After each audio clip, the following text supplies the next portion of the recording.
Stă în fața mea de câteva minute. Nu am curaj să o ating încă. Nu ne-am văzut de 2 decenii, iar azi, absolut întâmplător, ne-am surprins în cafenea. Ne-am urmărit câteva secunde ochii, ne-am recunoscut, am salutat-o, am invitat-o la masa mea. Amicul meu tocmai se ridicase să plece, își terminase cafeaua și apa. Acum că a văzut-o, ar mai fi stat să o cunoască. Se vedea că e curios, dar era ciudată situația. El se ridicase să plece și el nu e genul care să revină asupra deciziilor luate. Crede că îl fac să pară slab în fața celorlalți. Naiv. Eu aș fi stat. Totuși, cred că privirea mea i-a transmis mesajul potrivit. Și-a luat geanta lui de IT-ist cu laptopul lui fancy și trotineta lui electrică parcată în fața cafenelei și a plecat. Ducă-se. Oricum nu a apreciat niciodată feminitatea naturii, a existenței lui neînsemnate. Pentru el, codul binar este o definiție strict masculină. Acolo unde el vede reguli și proceduri, eu văd unduiri sinusoidale, neregulate, valuri de emoții, zâmbete, râsete, drăgălășenie, feminitate, soluții fără de rezolvare, certuri, emoții, reproșuri, gâlceavă, toate construite pe un turn de frumusețe, gesturi și surâsuri. Cred că de asta îmi place să beau cafeaua cu el la prânz. El e tot ceea ce nu sunt eu. El mă echilibrează și mă ține pe linia de plutire, mă aduce la realitatea crudă a străzii, unde chiar și cafeaua de pe masă are un preț. El reprezintă luxul, dar și obligația de 5 lei a ceșcuței de cafea. Cred că îi înțeleg abordarea și ancorarea în seriozitate și obligații onorate, dar refuz să defilez în numele valorilor sale. După cum spuneam, el mă ține pe linia de plutire, mă ajută să păstrez aparențele în fața celorlalți. El e prietenul meu, dar gata, a plecat. Ne vedem și mâine în pauza de prânz exact în același loc, la cafeneaua de pe străduța umbrită din centru. Mă întorc la diva mea, e tăcută. În afară de acel salut inițial nu a mai zis nimic, doar stă și mă privește. Oare cât să fi trecut de atunci? Mă măsoară în continuare? Cine ar fi crezut?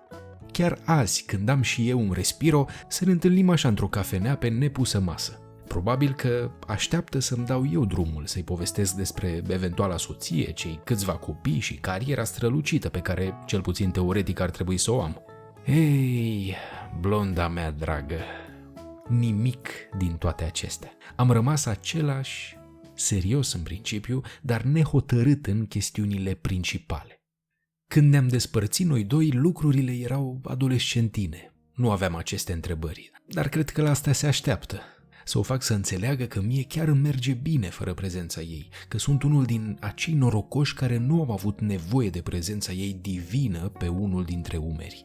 Și așa și este.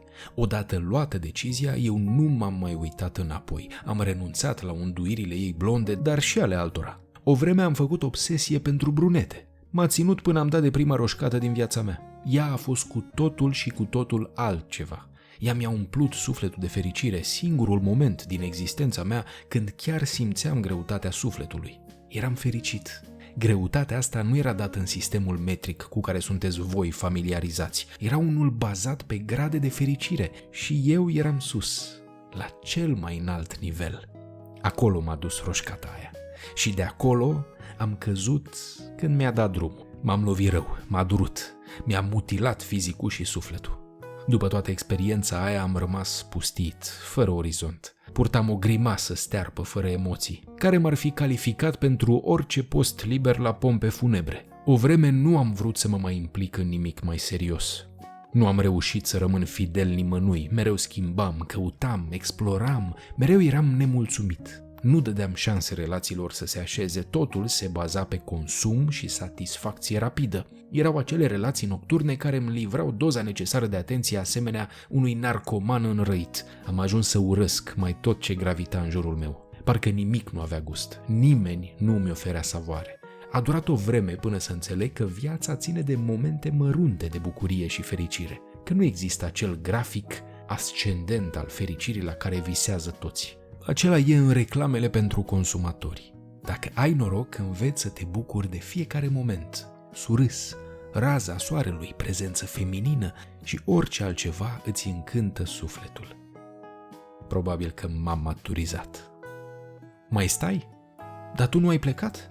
Îl întreb pe amicul meu care se așezase deja pe scaunul pe care îl părăsise de câteva minute. Nu, mai stau. Și își pune paharul pe masă. Păi cum, nu aveai o ședință? Ba da, dar este mai important momentul acesta. Cred că pot să mai aștepte 10 minute. Hai noroc! V-am zis eu. El e prietenul meu care mi este mereu aproape și mă susține, chiar cu riscul de a mă surprinde câteodată. Întind mâna spre ea, îi șterg condensul de pe frunte, dau noroc și trag o gură bună de bere blondă.